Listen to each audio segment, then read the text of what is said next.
Yo me llamo igual que mi padre, igual que su padre e igual que su padre. Pero el nombre de mi bisabuelo no era el mismo antes de llegar a México, cuando vivía en... El nombre del país significa blanco y es por el Monte Líbano, un sistema de montañas que domina al país. Y este es Labin. Similar al yogur, está hecho a base de leche, pero cada que se hace una tanda, se guarda un poco para usarlo en la siguiente. Cuando escuché eso de pequeño, imaginé que el Labin que yo comía era descendiente directo del que hacían en Líbano hace un siglo. Y aunque todavía no he podido trazar el mapa del genoma del Labin, todavía me gusta creer que de algún modo el Labin que consumo hoy me conecta con el Líbano de hace unas décadas. A lo largo de mi vida he tenido la oportunidad de presentarle estos platillos a mis amigos y de compartirlos con ellos, y estos se convirtieron en parte de mi identidad.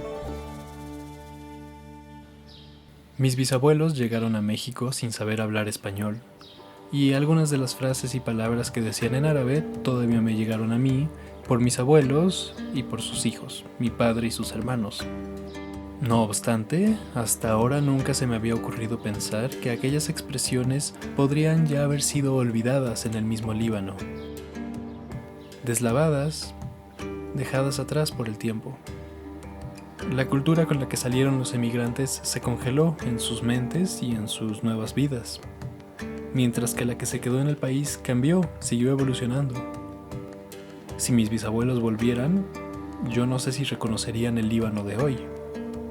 Al aprender esto me sentí como si lo que yo supiera fuera falso. ¿Quién eres cuando tu identidad resulta no ser la que tú creías?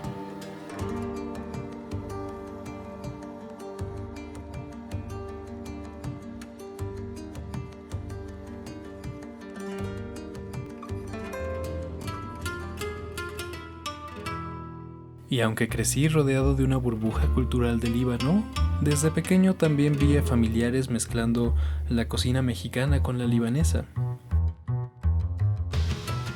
con cambios tan sencillos como ponerle chile a platillos árabes, porque simplemente les gustaba el sabor.